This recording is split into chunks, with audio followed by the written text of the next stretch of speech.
৩০ গজ দূর থেকে বাঁকানো এক ফ্রিকিক আর বল সরাসরি পাকিস্তানের জালে। গ্যালারিতে তখন গগনবাদী চিৎকার। সাফ অনূর্ধ্ব ২০ চ্যাম্পিয়নশিপের প্রথম ম্যাচে আমরা পেয়ে গেলাম আমাদের নতুন এক নায়ককে। নাম তার রোনান সুলিভান। পাকিস্তানের বিপক্ষে ২-০ গোলের জয় দিয়ে শুরুটা হলো রাজকীয়। অভিষেক ম্যাচে জোড়া গোল আর ম্যাচ সেরা পুরস্কার।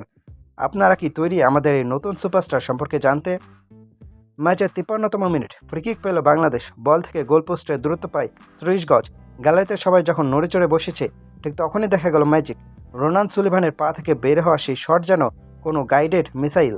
পাকিস্তানি গোলরক্ষক ঝাঁপিয়েও বলের নাগাল পেলেন না। হোয়াট এ গোল! এটাকে শুধু একটা গোল ছিল, নাকি বাংলাদেশের ফুটবলে এক নতুন যুগের বার্তা? ওই এক শটে রোনান বুঝিয়ে দিয়েছেন তিনি শুধু খেলতে আসেননি, তিনি এসেছেন শাসন করতে। ম্যাচের প্রথম গোল দিয়েও ক্ষুধার্ত ছিলেন রোনান। ঠিক ১৪ মিনিট পর অর্থাৎ ৬৭ মিনিটে আবারও সেই একই দৃশ্য। রোনান সুলিভানের পা থেকে এলো দ্বিতীয় গোল। পাকিস্তানের রক্ষণভাগকে তছনছ করে দিয়ে দলকে ২-০ ব্যবধানে এগিয়ে নিলেন তিনি। স্রেফ নিজের প্রথম ম্যাচে এমন আত্মবিশ্বাস আর স্কিল সচরাচর দেখা যায় না। মাঝমাঠ থেকে বল নিয়ে উপরে ওঠা হোক কিংবা সেট পিস, রোনান যেন আজ মাঠের সবখানে ছিলেন। পাকিস্তানের ডিফেন্ডাররা তাকে আটকানোর কোনো পথই খুঁজে পাচ্ছিল না।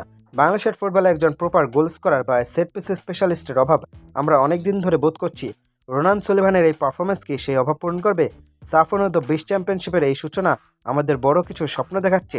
সুলিভানের ড্রিবলিং, তার গতির সাথে বল কন্ট্রোল আর বিশেষ করে ওই চোখ ধাঁধানো ফ্রিকিক, সব মিলিয়ে তিনি কি আমাদের পরবর্তী মেগাস্টার হতে যাচ্ছেন?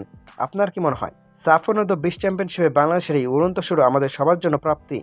ম্যান অব দ্য ম্যাচ হওয়া রোনান সুলিভানের আজকের এই জোড়া গোল নিয়ে আপনার মতামত কি? তার দ্বিতীয় গোলটা নাকি ৩০ গজের সে ফ্রিকিক, কোনটা আপনার বেশি ভালো লেগেছে? আর হ্যাঁ, ১০-এর মধ্যে রোনানকে আজ কত রেটিং দিবেন আপনি?